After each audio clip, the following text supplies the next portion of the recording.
Disney has released the first 3 episodes of Ahsoka, and I have to admit that I was actually disappointed by them.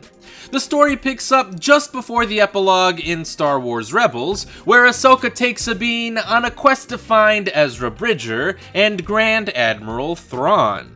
And if you don't recognize any of those names, then I'm not sure if this series is going to work for you. Because, for better or worse, Ahsoka is basically a live-action continuation of Star Wars Rebels. So you may want to familiarize yourself with that series before you actually start this one. If you don't, you should know that the plot is easy enough to follow along with, but you may not care about the plot or have the same emotional connection to it as some Rebels fans do.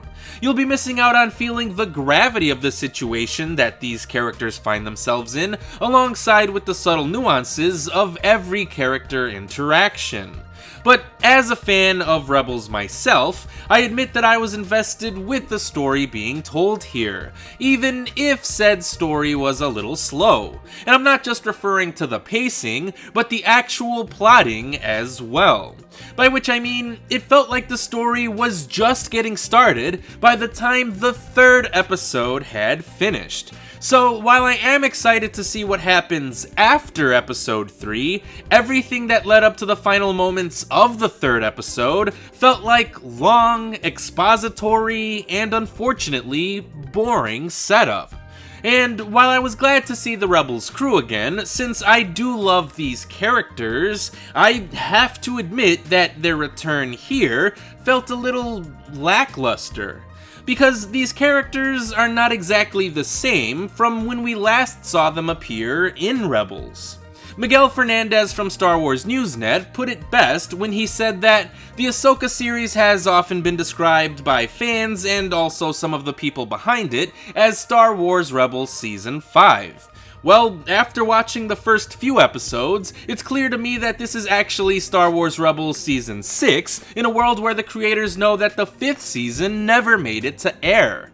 And he's right. So many things have happened since the last time we saw these characters, but instead of seeing their relationships develop naturally, we're being told about events that we never got the chance to see. Ahsoka and Sabine, for example, rarely, if ever, interacted in Star Wars Rebels, but now we're being forced to believe that they have a rocky master and apprentice relationship? Why? Sabine never expressed any interest in being a Jedi in Star Wars Rebels, so where is this character development coming from? I mean, I don't mind the idea of Sabine becoming a Jedi Padawan, I just hate that we're being told about her development without having seen it. Wouldn't it have been cool to see Ahsoka train Sabine beforehand? To see their dynamic grow and change and ultimately culminate in Ahsoka walking away? Then their reunion in this show would have felt much more compelling, wouldn't it? I think so, especially since my favorite part of episode 3 was getting to see Ahsoka training Sabine. But as it stands now, it feels like Dave Filoni actively chose to not show us the actual beginning of this development just so we can go back and explore it later on in an animated series like Tales of the Jedi. And if that is the case, then it makes the writing in this show feel frustratingly lazy. Why bother developing the characters now when they can just go back and do it later? That's an incredibly ass-backwards way to approach storytelling, and it sucks to think about whether or not this was probably the mentality that Filoni had when creating this series. Plus, Filoni's writing style is in stark contrast to something like Andor.